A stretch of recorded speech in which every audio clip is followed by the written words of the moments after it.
ओम शांति। आज 7 जनवरी 1967 का प्रातः क्लास चल रहा था। रिकॉर्ड था, इस पाप की दुनिया से दूर कहीं ले चल। मीठे मीठे बच्चे बाप को कहते हैं,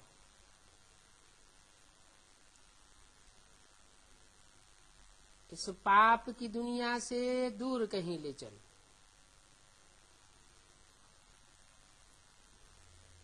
तो कहीं दूर दुनिया में चलने वाले रूहानी बच्चों के प्रति बाप गुड मॉर्निंग भी कर रहे हैं। रूहानी बच्चे जानते हैं नंबरवार पुरुषार्थ अनुसार कि हम बरोबर कहीं दूर जा रहे हैं। कहाँ जा रहे हैं? अपने स्वीट साइलेंस होम, शांति धाम ही दूर देश है।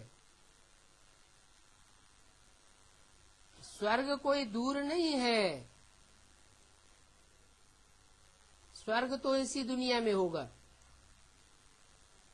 और शांति धाम तो सूरज चांद सितारों से भी पार है। शांति धाम दूर है जहां से हम आत्माएं आती हैं,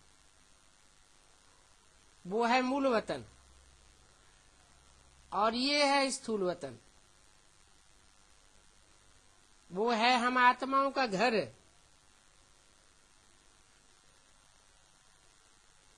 उस घर में बाप बगैर तो कोई ले नहीं जा सकता, क्योंकि वो बाप का घर है, आत्माओं का घर है, और आत्माओं के बाप का घर है। तुम सब ब्राह्मण ब्राह्मणियां रूहानी सेवा कर रहे हो। ये रूहानी सेवा किसने सिखाई? दूर ले चलने वाले बाप ने सिखाई। ये रूहानी सेवा करके तुम कितनों को ले जावेंगे? अनगिनत आत्माएं हैं। क्यों अनगिनत आत्माएं क्यों बता दी? क्योंकि मनुष्य आत्माओं की तो संख्या बताई हुई है, 500-700 करोड़ है, लेकिन मनुष्य आत्माएं ही थोड़ी ही सृष्टि पर है सिर्फ। और भी दूसरे दूसरे प्राणी तो इस सृष्टि पर है ना। कीड़े मकोड़े, पशु पक्षी, जलचर, थलचर, नभचर, भांति भांति के प्राणी हैं। सबके अंदर आत्मा होती है।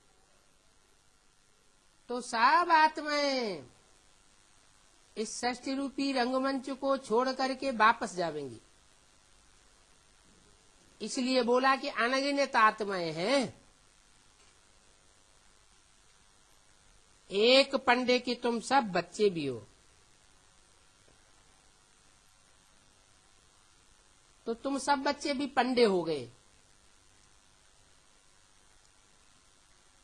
तुम्हारा नाम ही है पांडव सेना। जैसे ब्रह्मा के बच्चे ब्राह्मण, विष्णु के बच्चे वैष्णव, वैसे पंडे के बच्चे पांडव कहे जाते हैं। तो तुम पांडव सेना हो। तुम बच्चे हर एक को दूर ले चलने के लिए युक्ति बताते हो।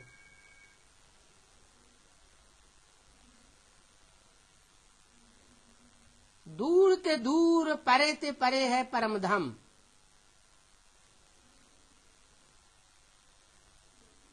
बुद्धि का रास्ता बताते हो। मन बुद्धि को ही आत्मा कहा जाता है।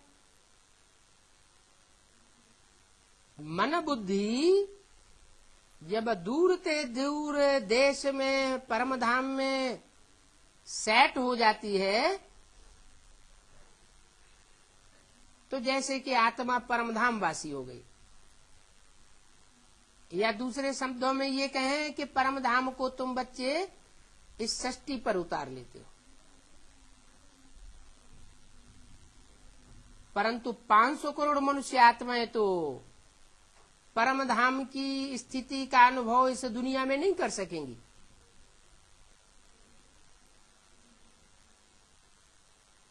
तो उनको रूहानी बच्चे नहीं कहेंगे। रूहानी बच्चे वो हैं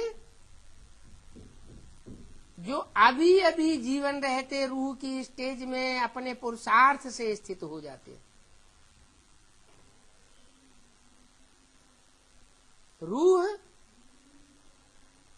रूहानी बाप के बच्चे हैं।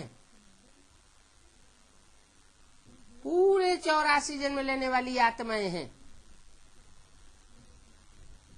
अगर कम जन्म लेने वाली हैं तो जरूर उनमें कुछ न कुछ देह भान रह जाता है। देह भान रह जाने के कारण भले वो 83-82 जन्म भी लेती हैं तो भी द्वापर युग से दूसरे दूसरे देहधारी धर्म पिताओं के चक्करी में आ जाती है, उनसे प्रभावित हो जाती है, उनकी प्रजा बन जाती है। प्रभावित माना प्रजा। तो आत्माभिमानी पूरे नहीं बन पाते, क्योंकि ज्यादा संग लिया उन्होंने उन देहधारियों का। तुम बच्चे उन देहधारियों से प्रभावित नहीं होते हो, इसलिए तुम हो पक्की पक्की आत्मा। रूहानी बाप के बच्चे, रूहानी बाप के सिवाय और तुम किसी से नहीं सुनते हो।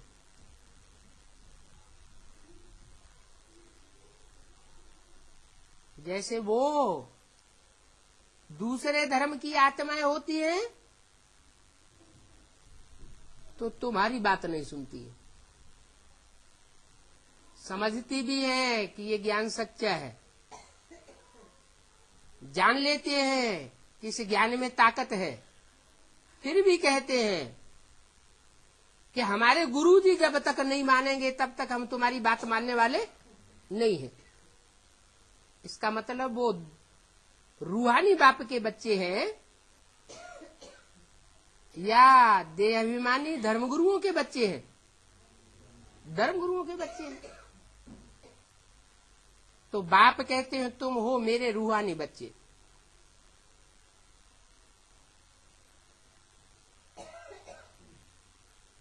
तो दूर चलने के लिए, ले जाने के लिए बाप तुमको जो युक्ति बताते हैं वो युक्ति तुम्हारी बुद्धि में पहले बैठती है। युक्ति बताते हैं मन मना भव। मन मना भव 3 अक्षर है, तीनों के अर्थ है। मन मना, मन को, मना माने मन में, मेरे में, भव मन समाधि। अपने मन के अंदर जो भी तुम्हारे संकल्प चलते हैं उन संकल्पों विकल्पों को मेरे संकल्पों में रमण करा दे, समा दे। माना संकल्प मात्र भी तुम्हारे अंदर कोई विपरीत संकल्प नहीं आना चाहिए। जो बाप का संकल्प सो बच्चों का संकल्प। कर्मणा से विपरीत कर्म करना वो तो बहुत दूर की बात है। बाप एक कर्म करना चाहता है, कराना चाहता है, और बच्चे दूसरा कर्म करते हैं तो कहेंगे नहीं कि ये मन मना भव है, जरूर कहेंगे इसमें देह भान है।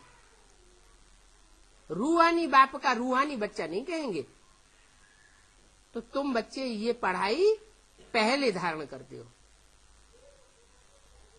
और दुनियावी धर्म पिताओं के जो फॉलोअर्स हैं वो इन बातों को बाद में धारण करेंगे। मानना तो सबको पड़ेगा कि हम ज्योति बिंदु आत्मा है, रूहानी बाप के बच्चे हैं। लेकिन जो सहज सहज मानते हैं वो हैं बाप के डायरेक्ट बच्चे, पूरे 84 के चक्र में आने वाले, ऑलराउंडर पार्ट बजाने वाले। और जिनकी बुद्धि में पूरा नहीं बैठता है, या बाद में बैठता है, या मजबूरी से बैठता है, वो देह अभिमानी बाप के बच्चे हैं। सब धर्म पिताएं देह अभिमानी हैं। एक बाप है रूहानी बाप, उसको देह अभिमानी बाप नहीं कह सकते। क्यों? क्योंकि वो देह में आते हुए भी देह भान में फंसता नहीं, वो अभुक्ता है, गर्भ से जन्म नहीं लेता, अजन्मा है, किसी शरीर में प्रवेश करता है, प्रवेश करने के बावजूद भी उसको संग का रंग नहीं लगता, और सब मनुष्य आत्माओं को संग का रंग लगता है। तो बाप भी हमको यही सिखाते हैं, मन्मना भव, मेरे में समा जा। जैसे चुल्लू भर पानी है, सागर में डाल दिया तो सागर में समा गया। सागर में समा गया माने सागर हो गया। तो तुम अपने मन के संकल्पों को मेरे में समा देंगे तो तुम बाप समान बन जाएंगे। पूरे कल्प में तुम जितनी आत्मिक स्टेज में रहेंगे, रूह का सुख भोगेंगे, उतना दुनिया में कोई धर्म की आत्मा उतना सुख नहीं भोग सकेगी। तुम्हारा है 3/4 सुख, और धर्म वालों का है आधा सुख आधा दुख। तुम ज्यादा से ज्यादा 1/4 दुख भोगते हो, उसमें भी नंबरवार बच्चे हैं। कोई बच्चे ऐसे भी हैं जो 82-83 जन्म भी सुख में रहते हैं। क्यों रहते हैं? क्योंकि उन्होंने संगम युग में जब बाप आया तो उन आत्माओं ने आत्मिक स्थिति की ज्यादा प्रैक्टिस की। निराकारी, निर्विकारी, निरहंकारी बाप समान स्टेज को जल्दी प्राप्त करते हैं। तो बाप बताते हैं मनमना भव, बाप को तो याद करो। कहते भी है ना, इस दुनिया से कहीं दूर ले चलो। क्यों ले चलो? क्योंकि कितना भी पुरुषार्थ करते हैं तो भी इन देह अभिमानी सांडों का संग का रंग लग ही जाता है। तुम हो मुट्ठी भर बच्चे जो बाप के डायरेक्ट बच्चे बनते हो। 9 लाख सितारे आसमान में गाए जाते हैं, वो तो आसमान के जड़ सितारे हैं। तुम हो इस दुनिया के, इस धरती के चैतन्य सितारे। उन चैतन्य सितारों का गायन है 9 लाख। उन 9 लाख में भी कोई रात में चमकते हैं और कोई दिन में होते हैं। ऐसे नहीं कि दिन में सितारे होते नहीं है, दिन में भी सितारे होते हैं, लेकिन वो दिन के सितारे सूर्य में अपने प्रकाश को मर्ज कर देते हैं। जो ज्ञान सूर्य इस सृष्टि पर आया हुआ है उसमें अपने को मर्ज कर देना माना अपने स्वभाव संस्कार सब मर्ज कर देना, बाप में समय जाना। संकल्प मात्र भी कोई विरोधाभास नहीं, जो बाप जैसे चलाए, जहां ले जाए, जो खिलाए, जो पिलाए, ऐसी स्थिति को प्राप्त कर लेना, उनको कहेंगे मनमना भव। कोई अलग से इच्छा नहीं, जो बाप की इच्छा सो बच्चों की इच्छा।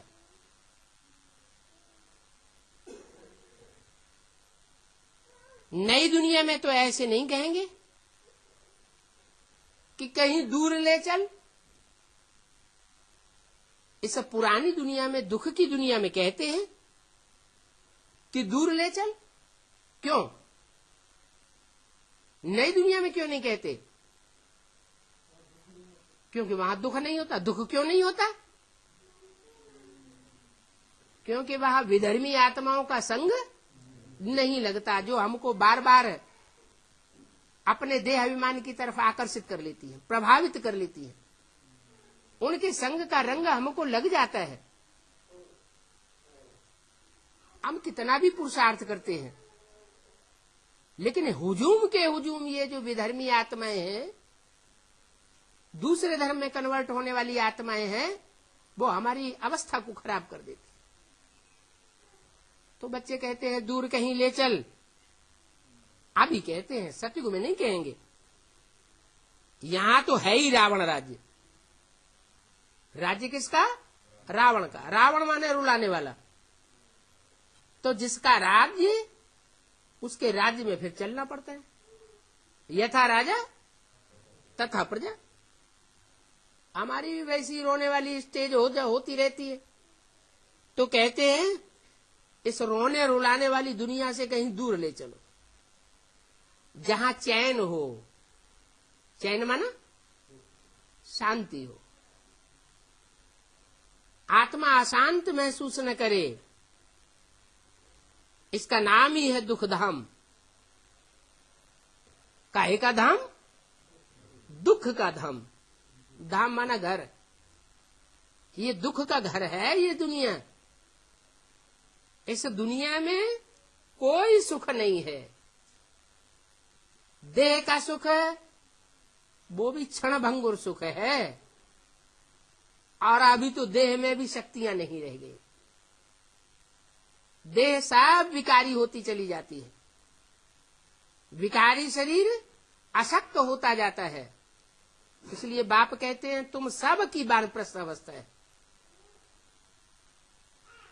एक भी ऐसा नहीं है जो वानप्रस्थ अवस्था में न रहा हो। वानप्रस्थ अवस्था माना अब बूढ़े हो चुके, शरीर भी तामसी बन गए और आत्मा भी तामसी बन गई। अब बाप तुमको कोई धक्का नहीं खिलाते। क्या? यहां जाओ, वहां जाओ, ये करो, वो करो, कोई धक्का खाने की बात नहीं है।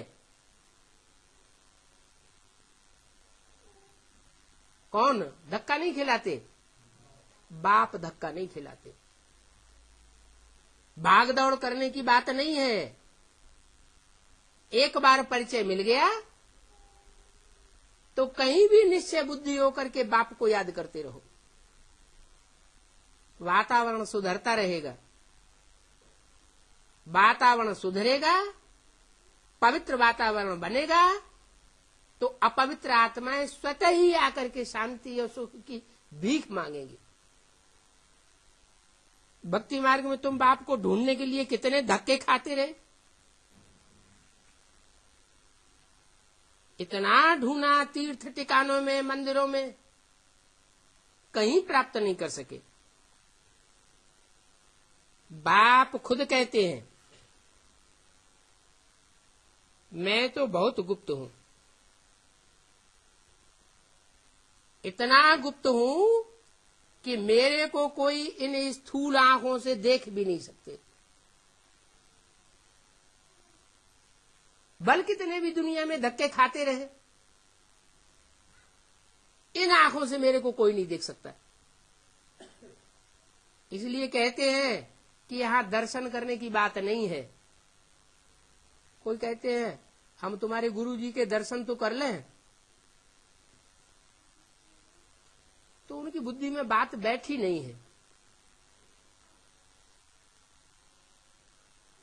ये धक्के खिलाने वाला गुरु नहीं है, दर्शन करने वाली बात ही नहीं है। वो तो ज्योति बिंदु है, बिंदु बिंदु आत्माओं का बाप है। आत्मा है ज्योति बिंदु, बाप भी ज्योति बिंदु। ज्योति बिंदु का बड़ा आकार बनाई दिया है सेवा पूजा करने के लिए, नहीं तो पूजा कैसे करें। भक्ति मार्ग में होती है पूजा और ज्ञान मार्ग में होती है याद। किसकी याद? असली स्वरूप की याद। असली स्वरूप क्या है? मेरी आत्मा का असली स्वरूप भी ज्योति बिंदु है। लेकिन पता कैसे चले? सभी मनुष्य आत्मा तो ज्योति बिंदु है, तो कैसे पता चलेगा कौन सा ज्योति बिंदु सुप्रीम सोल है?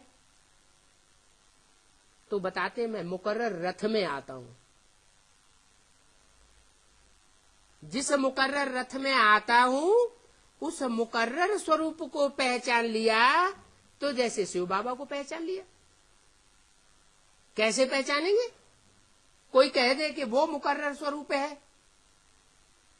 वो राम वाली आत्मा है जिसमें भगवान बाप आते हैं, तो मान लेंगे क्या? जो मान लेंगे वो है भगत, अंधश्रद्धा से मान लिया। आज कहेंगे ये भगवान है और कल परीक्षाएं आएंगी जोर से तो कहने लगेगी ये शैतान है। तो बाप आकर शैतान की भी पहचान देते हैं और भगवान की भी पूरी पहचान देते हैं, माया की भी पहचान देते हैं, मायापति की भी पहचान देते हैं, दोनों की पहचान देते हैं। वो ज्ञान से ही हो सकती है। ज्ञान के आधार पर जानकारी होती है। ज्ञान माने ही जानकारी। काहे की जानकारी? सच्चाई की जानकारी। सत्य को ही गॉड कहा जाता है। God is truth. कहते भी हैं सत्यम शिवम सुंदरम। जो सत्य है वो ही शिव है, जो झूठ है वो शिव नहीं हो सकता, कल्याणकारी नहीं हो सकता। जो कल्याणकारी नहीं हो सकता वो सुंदर भी नहीं हो सकता। कितना भी रूप स्वरूप में देखने में शोभायमान हो, लेकिन अगर अकल्याणकारी है, विश्व का कल्याणकारी नहीं है, तो वो शिव नहीं हो सकता, भगवान का बच्चा नहीं हो सकता। तुम भगवान के बच्चे हो। तुम सिर्फ अपना कल्याण नहीं चाहते हो, सारे विश्व का कल्याण चाहते हो। तुम ऐसे नहीं कहेंगे कि ये आत्मा स्वर्ग में जाएगी तो मैं नहीं स्वर्ग चाहिए, ये पार्टी है, वो पार्टी है। नहीं, कोई भी आत्मा हो, तुम सबका कल्याण चाहते हो। एक का भी अगर अकल्याण चाहने वाला है तो उसको विश्व कल्याणकारी नहीं कहेंगे। एक आत्मा को भी विश्व में से अलग नहीं किया जा सकता। हर आत्मा का पार्ट मुकर्रर है, कोई भी आत्मा का पार्ट निकाला नहीं जा सकता।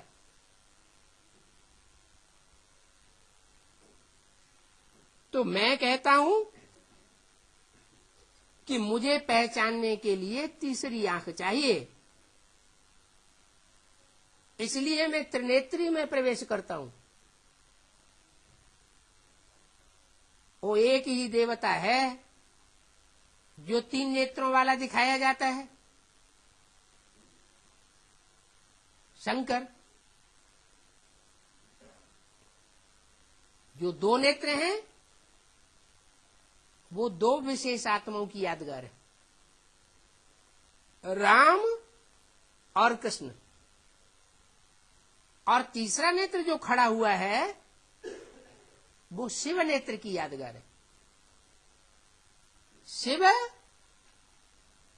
सदैव पुरुषार्थ में इस षष्ठी पर आकर के खड़ा रहता है और बच्चों को भी खड़ा करता है। बच्चे पड़े हुए हैं, स्वयं पुरुषार्थ नहीं कर सकते, बाप के सहयोग के बगैर दौड़ नहीं सकते। कोई बच्चों में अहंकार आ जाता है कि सेवा हम करते हैं, बाप समझाते हैं तो वो तो तमो प्रधान आत्मा हो। तमो प्रधान आत्मा को तो अपनी ही विकारों की रग लगी रहती है, वो किसी की क्या सेवा करेगा। जो खुद निर्विकारी हो वो दूसरों को निर्विकारी बनाने का पुरुषार्थ कराएगा। इस दुनिया में सब विकारी है, इस दुनिया में सब झूठे हैं, नंबरवार पुरुषार्थ अनुसार। मैं जब इस षष्ठी पर आता हूं तो बताता हूं कि मैं जिस मुकर्रर रथ में आता हूं उसके द्वारा सत्य पार्ट बजाता हूं। सत्य बोलना, सत्य खाना, सत्य चलना। सिख लोग कहते हैं हैसी भी सत्य, होसी भी सत्य। कहते हैं ना, पहले भी सत्य था, अभी भी सत्य है और आगे भी सच्चा ही रहेगा। सच्चा कभी झूठा नहीं हो सकता। सच्चे को कोई कितना भी झूठ बनाना चाहे, सच्चाई एक दिन सर के ऊपर चढ़ करके बोलती है। तो वो सत्य बाप पहले षष्ठी पर आकर के नम्र रूप में पार्ट बजाता है, बहुत नम्रता से पार्ट बजाता है, बच्चों को बार बार बोलता है। बच्चे नहीं मानते हैं तो भी अहंकार नहीं, निरहंकारी बाप है। एक बार नहीं, 2 बार नहीं, 10 बार नहीं, 100 बार नहीं, 1000 बार, बार बार बच्चों से गलतियां होती हैं, बाप उनको सुधारने की कोशिश करता है। वो मां का पार्ट कब तक चलता है? जब तक विष्णु का पार्ट शुरू न हो जाए। माना जब तक नई दुनिया की स्थापना न हो जाए तब तक नम्रता का पाठ चलता रहता है। पहले पूरा पूरा नम्र, लवफुल पार्ट, और बाद में थोड़ा नम्र और थोड़ा कठोर। वो अर्धनारीश्वर के रूप में दिखाया जाता है भक्ति मार्ग में। आधा पुरुष आधा स्त्री। स्त्री चोला माना ब्रह्मा की सोल कोई पुरुष तन में प्रवेश करती है और ज्ञानसूर्य भी उसमें प्रवेश करता है, शिव भी प्रवेश करता है। तो ज्ञान सूर्य जिस तन में प्रवेश करता है वो पुरुष पार्ट हुआ, क्योंकि कोई नरतन में ही प्रवेश करता है। और ब्रह्मा की सोल जिस तन में प्रवेश करती है वो चंद्रमा के रूप में शीतल पार्ट बजाने वाली दिखाई जाती है। मस्तक के ऊपर चंद्रमा दिखाते हैं। दोनों ही आत्माएं प्रवेश हैं, चंद्रमा भी प्रवेश है, ज्ञान चंद्रमा ब्रह्मा, और शिव ज्ञान सूर्य भी प्रवेश है। एक है तीखा और एक है मीठा, दोनों का साथ साथ पाठ चलता है। अभी 70 साल होने जा रहे हैं। ब्राह्मणों की दुनिया में ब्रह्मा की सोल अभी भी मां के रूप में प्यार का पार्ट बजाए रही है। समझाते ही रहते। कोई बच्चा कितना भी दुष्ट संकल्प करने वाला हो, दुष्ट वाचा बोलने वाला हो, दुष्ट कर्म करने वाला हो, फिर भी उन बच्चों को रहम की दृष्टि से देखते हैं। फिर तीसरा रूप आता है सदगुरु का। मां के रूप में भी टीचर बनता है, ऊंची पढ़ाई पढ़ाने के लिए भी सुप्रीम टीचर बनता है, लेकिन प्यार से पढ़ाता है। फिर तीसरा रूप जो कठोर रूप है वो उन आत्माओं के लिए है जो सुधरने का नाम ही नहीं लेते। ऐसी बीज रूप आत्माएं हैं जिनका छिलका बहुत कड़ा है। कोई बीज होते हैं मोटे छिलके वाले होते हैं, कड़क छिलका होता है। कोई बीज होते हैं पतला छिलका होता है, हल्का छिलका होता है, जल्दी उतर जाता है। तो जो बाप के रूहानी बच्चे हैं, रूह की स्टेज में रहने वाले हैं, वो सारी दुनिया के बीज हैं, माना सारी दुनिया के बाप हैं। उन आत्माओं में सूर्यवंशियों के भी बाप है।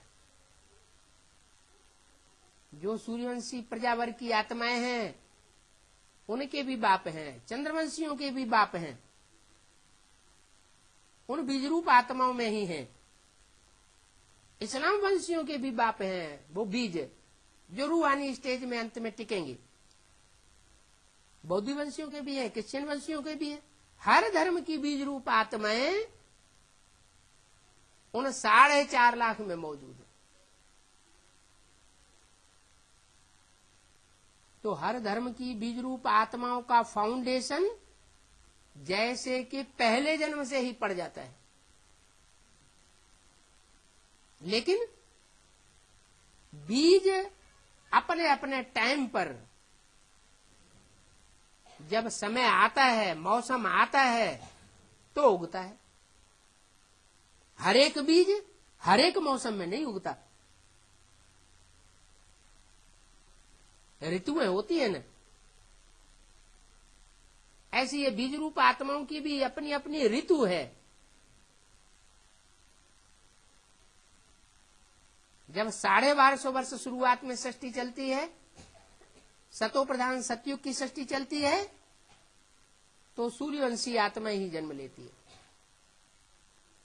सूर्यवंशी बीजों के द्वारा ही उनकी उत्पत्ति होती रहती है। परमधाम से उतरती है और सूर्यवंशी पार्ट बजाती है। 16 कला संपूर्ण से लेकर 14 कला संपूर्ण तक भी। और जैसे ही त्रेता युग शुरू होता है और परमधाम से चांदी जैसी आत्मा उतरना शुरू होती है, तो उनके भी बीज हैं। वो बीज रूप आत्माएं 16 कला संपूर्ण भले न बने, लेकिन 14 कला से लेकर के 8 कला संपूर्ण बनने वाली आत्मा, वो भी त्रेता में उतरती हैं। तो वो जो त्रेता में उतरती हैं वो चांदी जैसी आत्माएं हैं, लेकिन उनके बीज पहले से ही इस सृष्टि पर मौजूद होते हैं। माना पूरे 84 जन्म लेने वाले होते हैं। तो वो बीज जब त्रेता में आते हैं तो वो चंद्रवंशियों के साथ मिक्स हो जाते हैं। जो चांदी जैसा पार्ट बजाने वाली आत्माएं परमधाम से उतरती हैं, उनके साथ मिक्स हो जाते हैं। ऐसे ही द्वापर में होता है। जो इस्लाम वंशी आत्माएं हैं बीज रूप, वो इस्लाम वंशी आत्माएं उस धर्म में मिक्स तो नहीं होती, लेकिन जो ऊपर से आने वाली इस्लाम धर्म की आत्माएं हैं उनको जन्म देने के निमित्त बन जाती है। जैसे सिद्धार्थ की आत्मा ने राजा शुद्धोधन से जन्म लिया,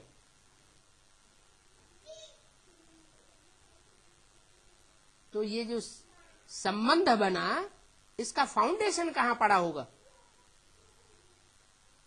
संगम युग पर फाउंडेशन पड़ता है। संगम युग पर इस समय बहुत ध्यान देना है कि हम कैसे संग का रंग लगाए रहे। श्रेष्ठ संग है बाप के संबंध के आधार पर हमारा संबंध जुड़ रहा है।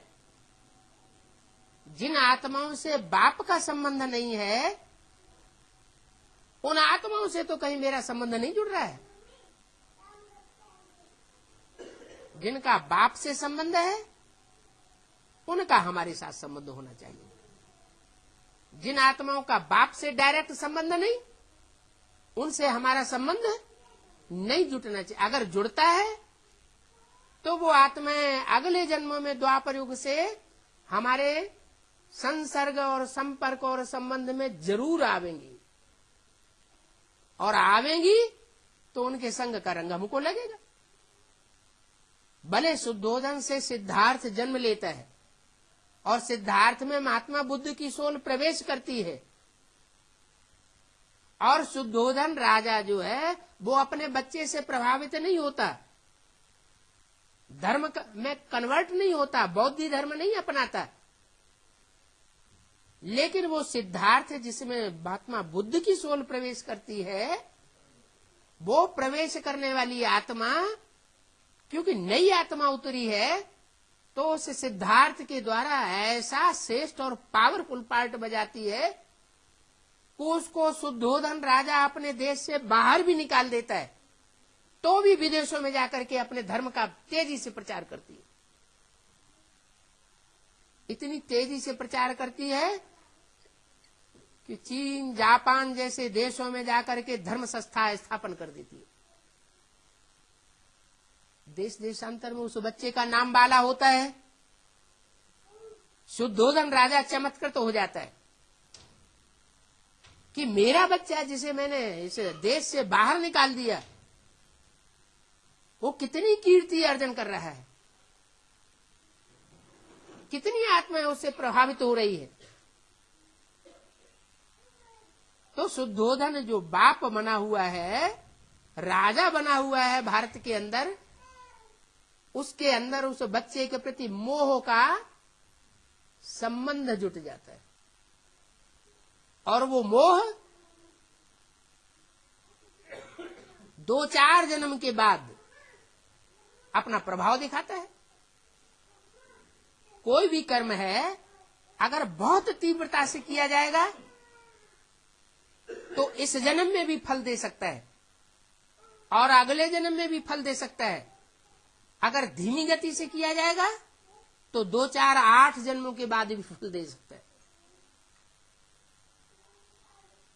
तो शुद्धोधन राजा की वो बच्चे के प्रति मोह की वृत्ति 2-4 जन्म के बाद बौद्ध धर्म में उसको जन्म दिला देती है। किसको? शुद्धोधन का जाकर के बौद्ध धर्म में जन्म हो जाता है। तो बौद्धियों के साथ जन्म होगा, बौद्धियों के घरों में जाके जन्म होगा, तो संघ का रंग लगेगा या नहीं लगेगा? जरूर लगेगा। ये संघ का रंग लगाने की शूटिंग कहां की होगी? संघ में यहां शूटिंग कर ली। अच्छा चलो, वो तो आधार मूर्त आत्मा है सिद्धार्थ, जो बीज रूप शुद्धोधन से जन्म लेती है। लेकिन जो बीज रूप शुद्धोधन है, उसको भी तो कोई जन्म देने वाला बाप होता है। उसका बाप था राजा बिंदुसार। ये द्वापर युग की बातें हैं। उस समय बाप भी जिंदा रहता था बहुत वर्षों तक, और ग्रैंडफादर भी जिंदा रहता था। तो ग्रैंडफादर ने भी देखा कि मेरा पोत्रा कितना महान मान मर्तबे का अर्जन कर रहा है, और मेरे बच्चे से पैदा हुआ, तो फख्र उनको भी आता है। बल्कि पोत्रे की तरफ तो डाडे का ज्यादा ही प्यार जाता है, क्योंकि बाप अपनी मिल्कियत बच्चे को दे या न दे, लेकिन डाडा माना ग्रैंडफादर अपने बच्चे को, अपने पोत्रे को अपनी मिल्कियत का हिस्सा जरूर देने का हकदार बनाता है। इसलिए भारत में परंपरा है कि बाप अपनी कमाई हुई संपत्ति बच्चे को दे या न दे, ले दे, लेकिन डाडे की जो मिल्कियत तो बाप को मिली हुई है वो जरूर देनी पड़ेगी। तो जो ग्रैंडफादर बिंदुसार है उसकी वृत्ति उस पोत्र की तरफ जाती है। इस कारण उस बाप को भी, माना ग्रैंडफादर बिंदुसार को भी वहां जाकर के जन्म लेना पड़ता है। तो धर्म पिताएं वो प्रवेश करते हैं आधार मूर्तों में, आधार मूर्त उसी जन्म में कन्वर्ट हो जाते हैं, और आधार मूर्तों को जन्म देने वाले जो बीज हैं वो अलग अलग धर्मों के होते हैं, और उन बीजों को भी जन्म देने वाला प्रजापिता है, वो सबका बाप है। इसलिए प्रजापिता को भी हर धर्म में जाना पड़ता है, लेकिन वो बीज रूप आत्माएं हैं, इसलिए जीवन रहते कन्वर्ट नहीं होती है, लेकिन ममता मोह हो जाता है तो अगले जन्म में जाकर के जन्म ले लेती है, उसको कन्वर्सन नहीं कहा जा सकता। इसलिए बाप कहते हैं धरत परिय पर धर्म न छोड़िए। माना शरीर भले छूट जाए, धरनी पर गिर जाए, लेकिन जीते जी अपने धर्म को छोड़ना नहीं है, तो उसको कन्वर्ट होना नहीं कहा जाएगा, क्योंकि ये बाप के डायरेक्ट बच्चे हैं। बाप कहते हैं बच्चे मैं विदेशी बनकर के आया हुआ हूं, क्या? जो धर्म पिताएं हैं वो आधार मूर्तों में प्रवेश करते हैं, आधार मूर्त बीजरूप आत्माओं से जन्म लेते हैं, और उन बीजरूप बापों को जन्म देने वाला एक बाप है, जैसे सब बापों का बाप कहा जाता है। वो भी कन्वर्ट नहीं होता, उसके बीजरूप बच्चे भी कन्वर्ट नहीं होते, लेकिन प्रभावित हो जाते। माया ऐसी है जो किसी को छोड़ती नहीं है, संग का रंग सबको लगता है। कोई ऐसा अहंकार नहीं कर सकता कि मैं माया से कभी हार नहीं खाता हूं। क्यों? क्योंकि बाप सर्वशक्तिवान है तो माया भी सर्वशक्तिवान, किसी को नहीं छोड़ती। ऐसे नहीं कि तथाकथित ब्राह्मण बोलते हैं अरे राम की आत्मा तो फेल हो गई। अरे राम की आत्मा फेल हो गई तो फिर कोई फेल होने से बचेगा क्या? कोई नहीं बच सकता।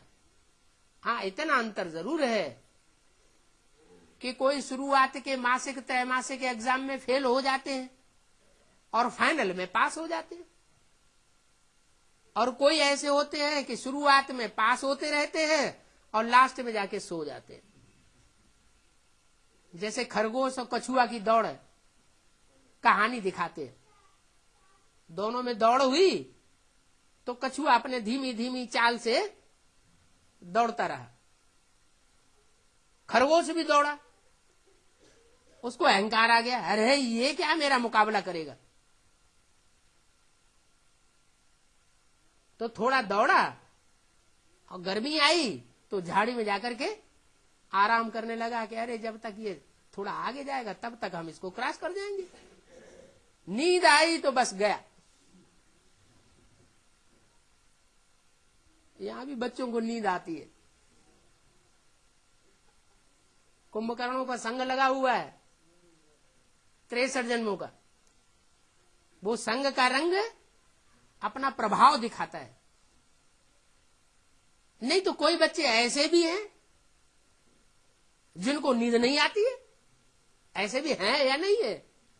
ऐसे भी हैं, पुरुषार्थ में कड़क रूप अपनाते हैं, कितने भी थके हुए होंगे लेकिन जब क्लास होगा तो नींद नहीं करेंगे।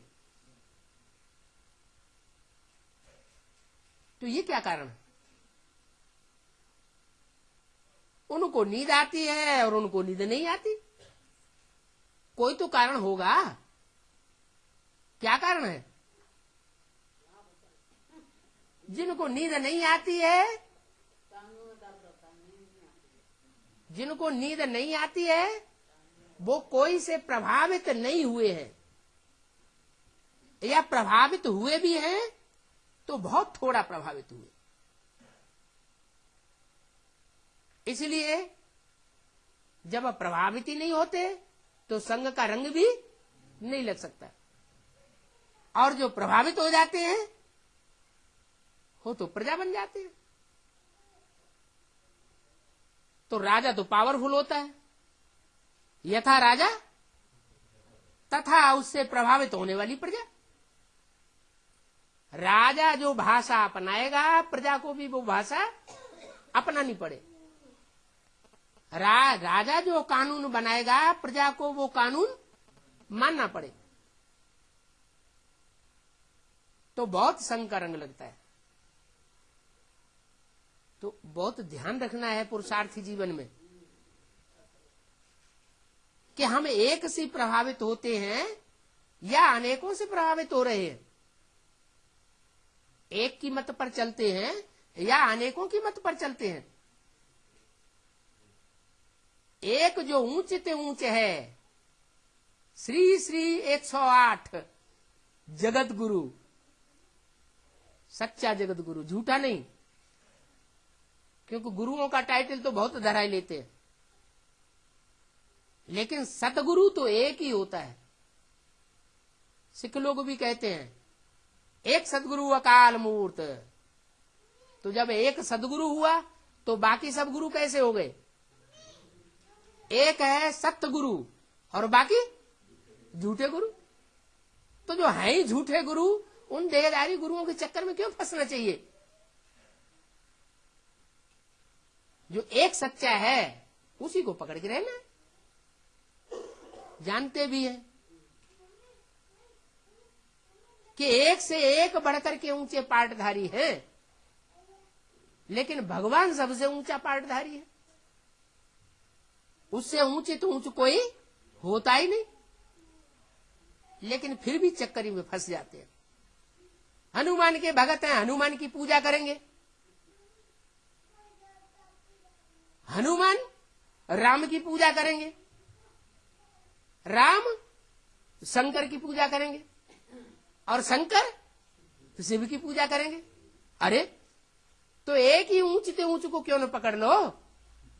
जानते तो है, फिर भी जानबूझ करके संग के रंग में आ जाते। और ऐसे संग के रंग में आते हैं कि जैसे भगवान के लिए कहा जाता है तुमेव माता च पिता तुमेव बंधु च सखा तुमेव। सारे संबंध है आपस में ही जोड़ना शुरू कर देते। तो आपस में ही जब संबंध जोड़ेंगे संगम युग में तो कमजोरी आएगी, आत्मा की बैटरी डिस्चार्ज होगी या चार्ज होगी? आत्मा की बैटरी डिस्चार्ज होती रहेगी। ये देह की जो इंद्रियां है ना, ये इंद्रियों से जब संग होता है देहधारियों के साथ तो बैटरी जरूर डिस्चार्ज होती है। जैसे कोई बैटरी में से वायर निकाले जाते हैं और उन वायर्स का कनेक्शन खाली बैटरी के साथ कर दिया जाए तो बड़ी बैटरी में कितनी भी पावर भरी हुई हो वो पावर डिस्चार्ज हो जाएगी। ये भी हमारी भी आत्मा रूपी बैटरीज हैं। ये आत्मा रूपी बैटरीज एक पावर हाउस से डायरेक्ट संग के रंग में आनी चाहिए। एक से सुनो, अनेकों से सुना तो व्यभिचारी ज्ञान हो जाएगा। जैसे वैश्या व्यभिचारी होती है या आप व्यभिचारी होती है? वैश्या व्यभिचारी होती है। तो उसमें चरित्र की पावर नहीं होती, प्योरिटी की पावर नहीं होती। वैश्या के मुख से निकले हुए महावाक्य वो असर नहीं करते। और कोई सधवा हो, एक पतिव्रतधारी हो, कभी अपवित्र बनी नहीं हो, तो उसके मुख से जो भी वाक्य निकलेगा वो सत्य साबित हो जाता है, सती सावित्री कही जाती है। तो प्योरिटी में बड़ी ताकत है। जन्म जन्मांतर का भाग्य अभी हम बना सकते हैं और अभी बिगाड़ सकते हैं। एक बाप को पहचाना तो उस एक पर ही न्यौछावर जाना चाहिए, एक की ही मत पर चलना चाहिए, एक का ही ज्ञान सुनना चाहिए। अनेकों से हम क्यों सुने? दूसरे दूसरे धर्म पिताएं अपने फॉलोअर्स को इस बात में बहुत पक्का कर लेते हैं। क्या दूसरे दूसरे धर्म पिताएं अपने फॉलोअर्स को इतना पक्का करते हैं कि कोई भी क्रिश्चियन, कोई भी बौद्धी, कोई भी मुस्लिम कभी दूसरे धर्म में कन्वर्ट नहीं होता। और उसकी शूटिंग कहां हो रही है? संघ में भी, ब्राह्मणों की दुनिया में अभी शूटिंग भी हो रही है। ऐसे ऐसे ब्राह्मण हैं, उनको कितना भी समझाने की कोशिश करो, लेकिन वो एक कान से सुनते हैं, दूसरे कान से निकाल देते हैं। साफ कह देते हैं, हम आपकी कोई बात सुनने वाले नहीं, या तो हमको ज्ञान की बातें नहीं सुनाना, हम ज्ञान आपसे नहीं सुनेंगे। हमको जो दीदी दादियां दादाएं सुनाते हैं हम वो ही सुनेंगे, और किसी की बात मानने वाले नहीं है। इतने पक्के होते हैं। और ये बीज रूप आत्मा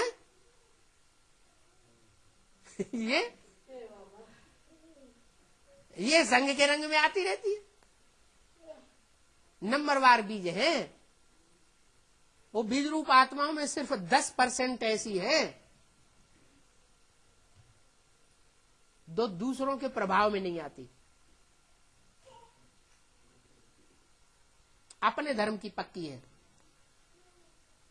माने ज्ञान सूर्य को ही फॉलो करेंगी और किसी दूसरे को फॉलो नहीं करेंगे, तो जरूर उनमें पावर रहेगी। लेकिन उनमें भी नंबरवार है।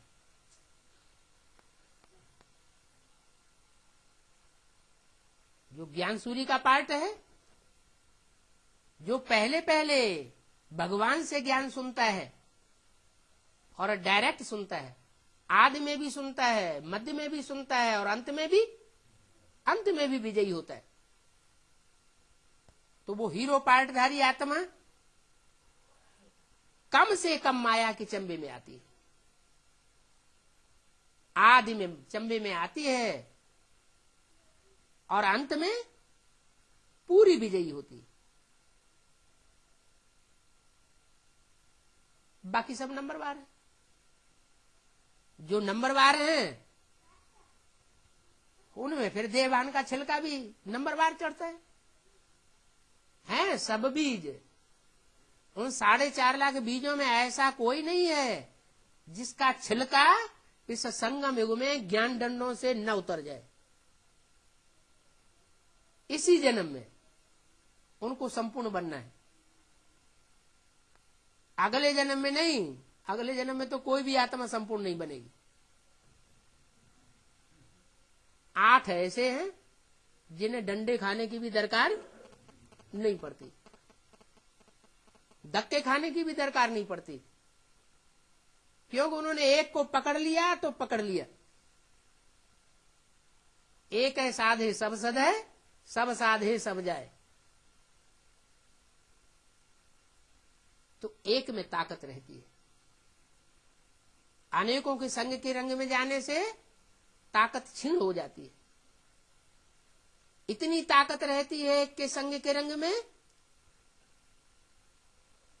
कि दुख अनुभव ही नहीं होता। समस्या का रूप अनुभव नहीं होता। जैसे कि बाप अपनी गोदी में लेकर के चलता है, दूसरी आत्मा ये समझती है बाप रे कितना दुख सहन करना पड़ता है। रामायण जब पढ़ेंगे तो कोई रामायण पढ़ते पढ़ते रोना शुरू कर देते हैं, अरे बाप रे राम को इतने दुख, हमारे राम भगवान इतने दुखी होते हैं। अरे थोड़ा अंदर से सोचो, वो राम की आत्मा दुखी होती है कि तुम ही दुखी हो रहे हो? हैं? राम की आत्मा को तो दुख भासता नहीं, और तुम इतने दुखी क्यों होते हो?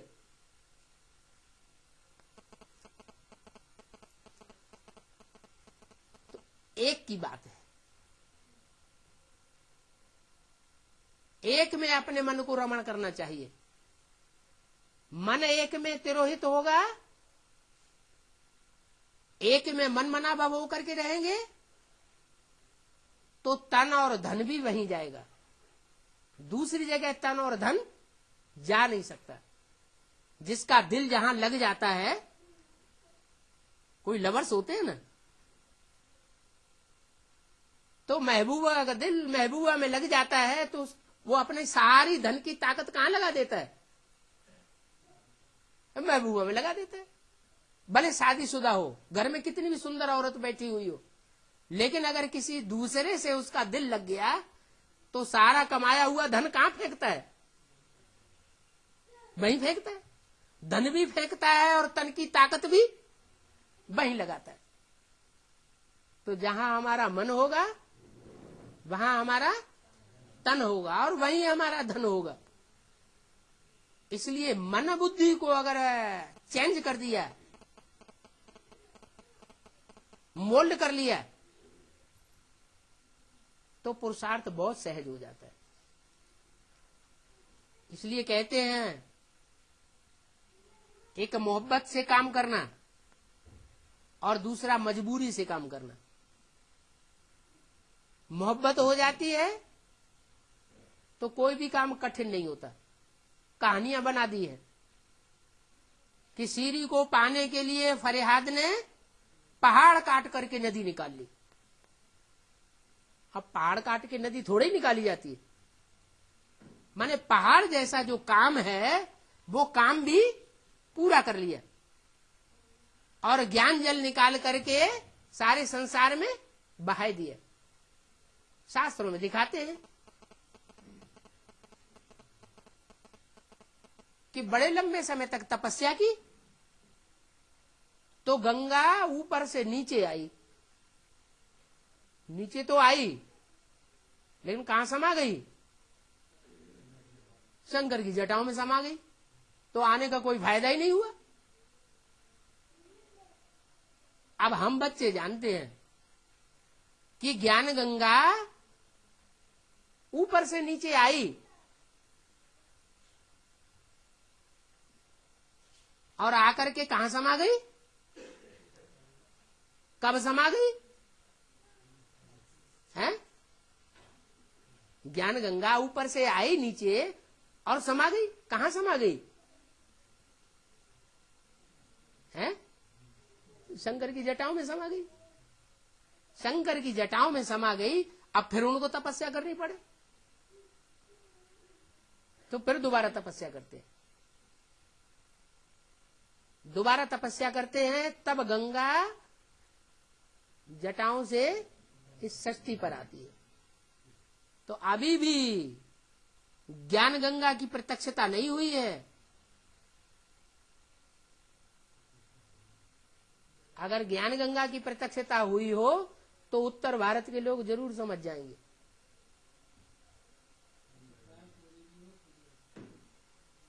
अभी भी जटाओं में घुमड़ रही है।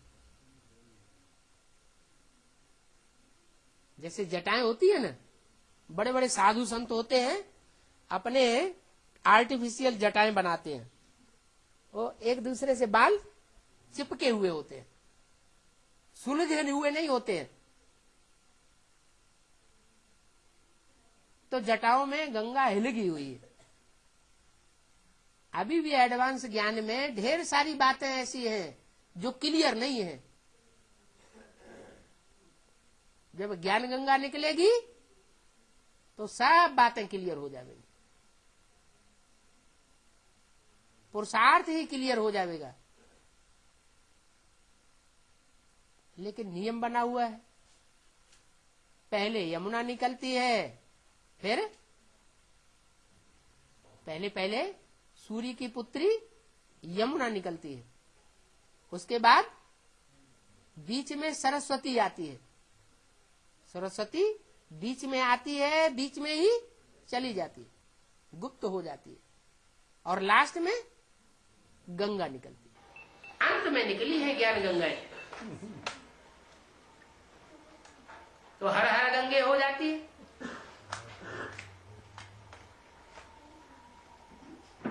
तो सर के ऊपर धारण किया जाता है। क्यों? पार्वती को गोद में बैठाया और गंगा को सर के ऊपर क्यों बैठा लिया? चंद्रमा को भी मस्तक पर बैठाया, सर के ऊपर नहीं चढ़ाया, मस्तक में थोड़ा नीचे दिखाते हैं, और गंगा को एकदम सर के ऊपर। तो कोई कारण रहा होगा ना। फिर गाते हैं राम तेरी गंगा मैली। अरे कब मैली? सागर से कनेक्शन है तो मैली, या सागर से कनेक्शन टूटा हुआ है तो मैली? ज्ञान सागर से कनेक्शन नहीं होता है तो नदी नाला बन जाती है, सागर से कनेक्शन होता है तो नदी पतित पावनी बन जाती है। वो भी भारत की नदियों का गायन है। भारत में भी दक्षिण भारत की नदियों का गायन नहीं है पतित पावनी। किसका गायन है? उत्तर भारत की नदियों का गायन। भारत की महिमा है। विदेशी नदियों में कोई स्नान करने नहीं जाता। भक्ति मार्ग में कोई विदेशी नदियों में स्नान करने के लिए मेले लगाते हैं? नहीं लगाते। नदियां तो विदेशों में भी है, वहां क्यों नहीं स्नान करने जाते? क्योंकि विदेशों में ऐसा तो नहीं है कि विदेशों से नदियां नहीं निकलती ज्ञान वाली। निकलती है या नहीं निकलती है? निकलती तो हैं, लेकिन वो सर के ऊपर सवार होने योग्य पुरुषार्थ नहीं करती। जो बहुत प्यारा बच्चा होता है, बहुत सर्विसेबल होता है, तो बाप उसको प्यार में आकर के सर के ऊपर चढ़ा के रखते हैं। ओम शांति।